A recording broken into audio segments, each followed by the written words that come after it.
I did something everybody tells you not to do. I updated my only iPad I have with the first developer's beta of iPadOS 17.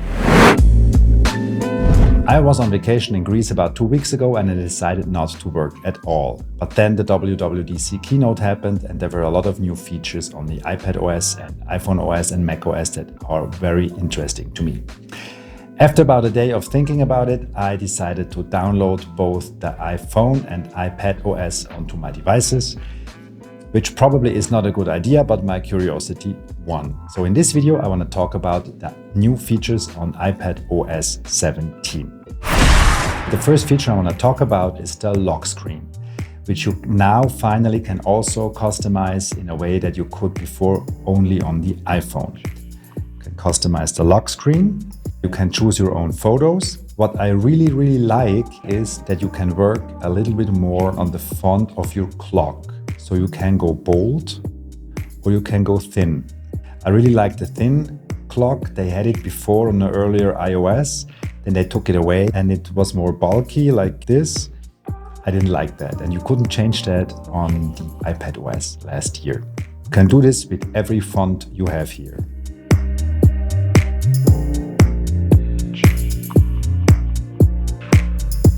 They have also this portrait mode cutout thing going on with my cat here. Once I press done here, this goes away, unfortunately, and the clock is in front again. It's probably a beta problem.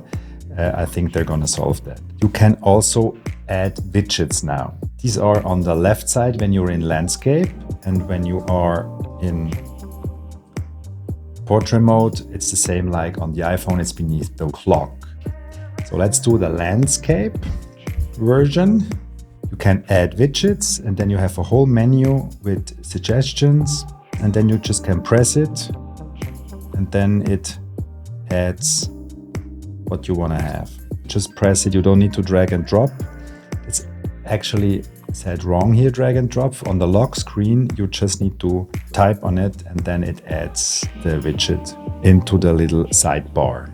When you're done, you press done and then you have all the widgets on the side. Now what happens when you turn to portrait mode, those go away because you need to especially add widgets in portrait mode. So let's do that. Customize. And now I can add widgets here. I can say alarm off, my battery, mostly cloudy. So you basically have two different lock screens you can create, one lock screen in portrait mode and one lock screen in landscape mode. The second one I want to talk about is the Notes app. They added something really cool, which I really like also on the iPhone, but it's a little bit cooler even on the iPad because the iPad has a bigger screen. So let's go into the Notes app. And we can now see here my note I did for recording this video. And I just imported a random PDF from a press release from a software I used to develop. And you can see now I can horizontally scroll this PDF, which I think is fantastic. This is something that I was missing in prior versions of iOS. In iOS 16, you only can see the first page of a PDF. And if you want to see the PDF, you need to open it with a PDF reader, which is annoying. And I think this is really cool that I can now browse PDFs within the Notes app. The other really cool thing is that you can link other notes within one note. So we can, for example, just press here, press once more, then we can do add link. And then I can make a link to a previous video I did about rangefinder cameras. And then I do done. And now I have a link within a note. So if I press this link, it brings me to the note I did for the rangefinder video. The third one is the Health app. It's now coming to the iPad.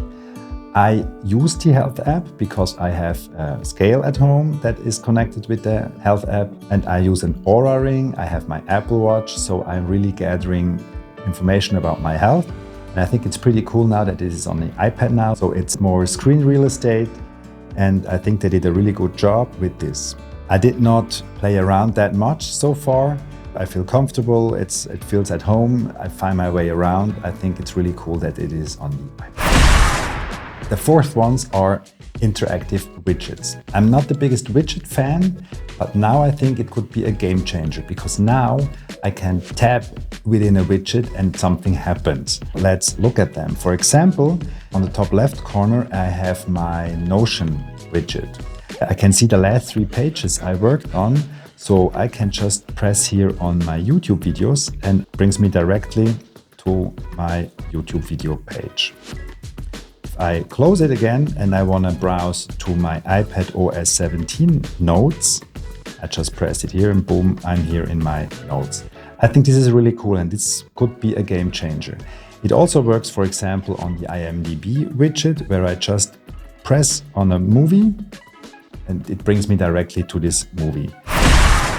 The 5th one is the podcast app, which got a little upgrade.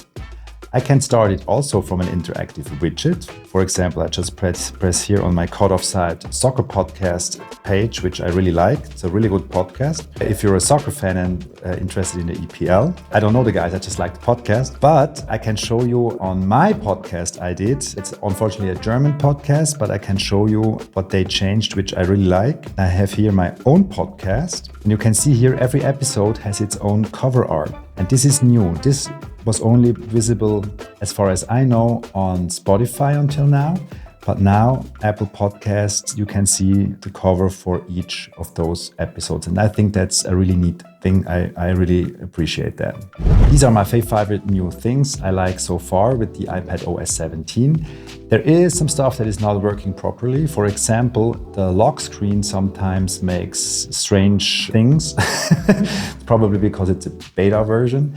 The other thing that really annoys me, I want to show you, is that I like to listen to podcasts when I'm in bed and falling asleep, and then at some point it has to turn off. So there is a possibility to set a timer, and I set that, for example, to 30 minutes. And then after 30 minutes, I just wanted to stop playing. But there is a default, which is the radar, and every time a timer ends, no matter what your setting were before, it always dumps back to radar. So what happened the first nights I used this version is that I listened to a podcast, I fell asleep, and then the radar woke me up again instead of just the iPad went into silent. So I hope that they can fix that, because on iPadOS 16 it always takes your last setting.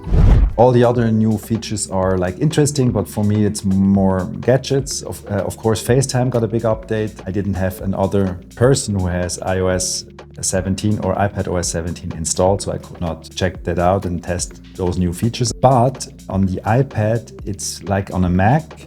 When a new system comes out, it's always interesting if the Pro apps are working properly. So for example, on the Mac, it's always a problem with Pro Tools or Avid or DaVinci. So here on the iPad, we now have also Pro apps available, and I just wanted to try if those are at least launching. So let's try DaVinci, which is in 18.5 on my iPad, and yeah, that looks good.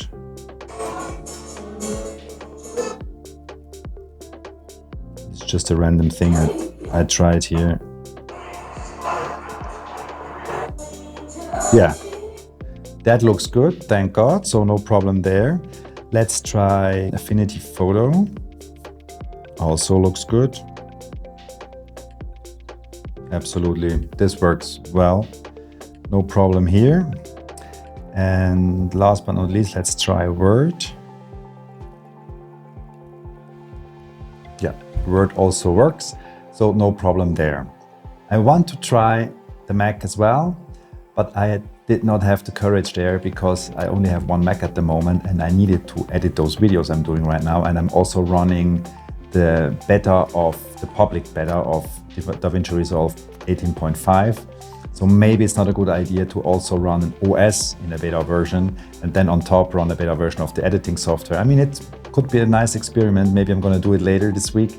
But right now, I'm not going to do that. But what I also did the same with my iPhone. I downloaded the iPhone developers beta. So if you're interested in the first version and the new features there, I have this video here. And if you like this, please like and subscribe to help the channel grow. And if you have any questions regarding the new features on the iPadOS, please leave it in the comments.